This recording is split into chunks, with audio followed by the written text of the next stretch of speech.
Hello అండి, ఎలా ఉన్నారు? నేను మీ Saritha. Welcome back to our channel Saritha's vlogs. తోటకూర చూసారా ఎంత స్ట్రాంగ్గా ఉందో. మీకు కూడా ఇలా కావాలంటే వన్ డే కంపోస్ట్ చేద్దురు కానీ నాతో పాటు రండి. అండ్ ఈ వీడియో చూసే ముందు నా ఛానల్ కొత్తగా చూస్తున్నట్లయితే సబ్స్క్రైబ్ చేసుకోండి అండ్ నా వీడియోని లైక్ చేయండి. ఇక్కడ నేను ఒక పాట్ తీసుకుని దాంట్లో బేస్కి హోల్స్ ఉన్నాయి ఆల్రెడీ, లేకపోతే మీరు పెట్టుకోండి.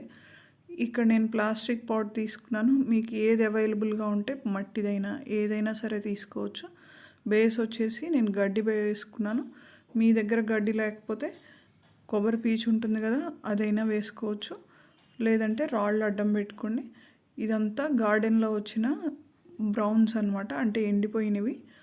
ఈ కవర్స్ అయితే మన కిచెన్లో వేస్ట్ ఉంటుంది కదా, ఆ వేస్ట్ని ఇలా మూట కట్టి పెట్టేస్తే శాంతం డీకంపోజ్ అయిపోయింది. ఇలా బ్లాక్గా వచ్చేస్తుంది, డీకంపోజ్ అయింది. ఇలా ఈ కవర్లోంచి కుండీలోకి వదిలించుకుని అండ్ అన్నీ ఇలాగే కవర్స్ ఒక 1 month నుంచి అట్టి పెట్టాను నేను.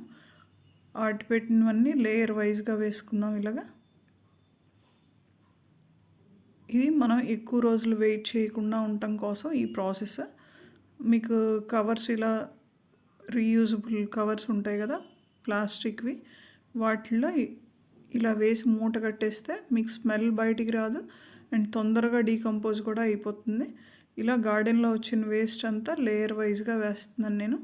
దీంట్లో తోటకూర కాడలు ఉన్నాయి, ఇవి తొందరగా డీకంపోజ్ అవ్వవు. అలాంటివి అవాయిడ్ చేసుకుంటూ తొందరగా డీకంపోజ్ అయ్యే వేసుకుంటే బెస్ట్ మనకి. ఇది వన్ డే కంపోస్ట్ చేస్తున్నాం కదా, వేర్లు ఎప్పుడు వేయకూడదు. అండ్ కుక్డ్ ఫుడ్ కూడా దీంట్లోకి రాకుండా చూసుకోవాలి. ఇలా గార్డెన్ వేస్ట్లో వచ్చిన దాంట్లో మట్టి కూడా ఉంటుంది కాబట్టి స్పెషల్గా మనం మట్టి కూడా లేయర్ వేయనవసరం లేదు. నార్మల్గా ఒట్టి లీవ్స్ అయితే మాత్రం మట్టి కూడా యాడ్ చేసుకోవాలి. ఇలా ఒక లేయర్ గ్రీన్స్ అండ్ ఒక లేయర్ బ్రౌన్స్ వేసుకుందాం ఇలాగా.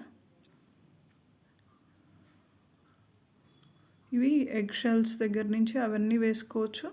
ఆల్రెడీ చాలా రోజులు అయింది కాబట్టి ఇవన్నీ డ్రైగా అయిపోతాయి. ఇలా ఒక్కసారి నలిపినట్లయితే దాంట్లో కలిసిపోతాయి. అండ్ నేనైతే దేవుడి దగ్గర పూలు కూడా వేసుకుంటున్నాను. ఇవి కూడా డ్రైగా ఉంటాయి కదా, ఎండిపోయి మనకి. దాంట్లో నేను టిష్యూస్ అవి యూస్ చేస్తూ ఉంటాను, అవి కూడా వేసేసుకోవచ్చు. మనం బ్రౌన్స్ కిందకు వస్తాయి. ఇలా లేయర్ వైజ్ కుండీ నిండిపోయే వరకు వేసుకున్న తర్వాత మొత్తం ఇలా ఫిల్ చేసుకోవాలి, గ్యాప్స్ లేకుండా. మనకి డీకంపోజ్ అయిన కొద్దికి కిందకి వెళ్ళిపోతుంది కదా, కాబట్టి ముందుగానే మనం ఇలా కొంచెం ఒత్తి పెట్టుకుని అంతా ఎక్కడ గ్యాప్స్ లేకుండా ఇలా చేసుకుంటే ఇంకొంచెం పడుతుంది. తర్వాత పైన లేయర్ వచ్చేసి మట్టి పోస్తున్నాను నేను. ప్లెయిన్ మట్టి తీసుకున్నాను, ఎందుకంటే ఇవన్నీ డీకంపోజ్ అయ్యేటప్పుడు ఈ మట్టికి కూడా ఆ న్యూట్రియంట్స్ అన్నీ పడుతూ ఉంటాయి కదా. తర్వాత నేను సాయిల్ మిక్స్ చేసుకున్న మిక్స్ ఉంటే అది పైన వేసుకుంటున్నాను. మీకు మొత్తం నార్మల్ సాయిల్ అయినా వేసుకోవచ్చు, లేదా పాటింగ్ మిక్స్ అయినా వేసుకోవచ్చు.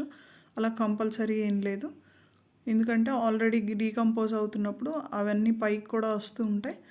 ఇలా నేను ప్రీవియస్ కుండల్లో కంపోస్ట్ చేసుకున్నాను. ఆ వాటర్ వచ్చేసి ఇది ఇంకా డీకంపోజిషన్ తొందరగా అవటం కోసం నేను ఈ వాటర్ అంతా ఇలా స్ప్రెడ్ చేసుకుంటున్నాను. మామూలుగా అయితే ఈ వాటర్ మీ దగ్గర లేకపోతే ప్రతి లేయర్కి మనం పులిసిన మజ్జిగ ఉంటాయి కదా ఇంట్లో యూస్ చేసుకునేవి, ఆ పులిసిన మజ్జిగ అట్టిపెట్టి ఒక 2-3 days ఇంకా ఫర్మెంట్ అయిపోయి ఉంటే అప్పుడు ఆ లేయర్ వైజ్గా పోసుకోవాల్సి ఉంటుంది. నా దగ్గర అయితే ఇవి ఉంది కాబట్టి నేను మజ్జిగ యాడ్ చేయలేదు. ఇక్కడ మీకు కింద గిన్నె పెట్టేశాను నేను. గిన్నె పెట్టి ఫుల్గా వాటరింగ్ చేశాను తడిచేలాగా. తర్వాత కొంచెం ఇసుకలో తోటకూర గింజలు వేసి ఇలా స్ప్రెడ్ చేసుకుని పైన చీమలు తీసుకెళ్లకుండా మట్టి స్ప్రెడ్ చేసుకుంటున్నాను.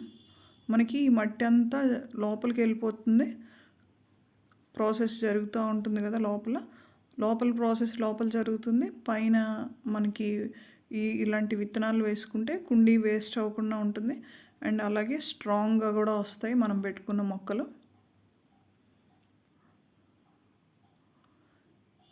నేను ఇది ఆల్రెడీ ట్రై చేసి మీకు చెప్తున్నాను. ఒక 2 daysకి ఇలా మొలకలు వచ్చేస్తాయి. అండ్ మట్టి కూడా చూసారా కిందకి వెళ్ళిపోతూ ఉంది. దీంట్లో చూడండి ఇక్కడ ఈ డీకంపోజ్ అయిన వాటర్ ఉంటాయి కదా, అవి ఇలా మనం మొక్కలకు పోసుకునే వాటిలో పోసేసుకుని అన్ని మొక్కలకి పోసేసుకోవచ్చు.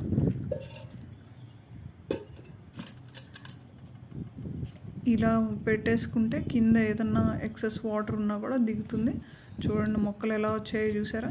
ఇది ఒక 15 to 20 డేస్కి ఇంత బాగా వచ్చాయి. మీకు కనుక నా వీడియో నచ్చినట్లయితే తప్పకుండా లైక్ చేయండి, షేర్ చేయండి. మరిన్ని వీడియోస్ కోసం సబ్స్క్రైబ్ చేసుకోండి. Thanks for watching my video.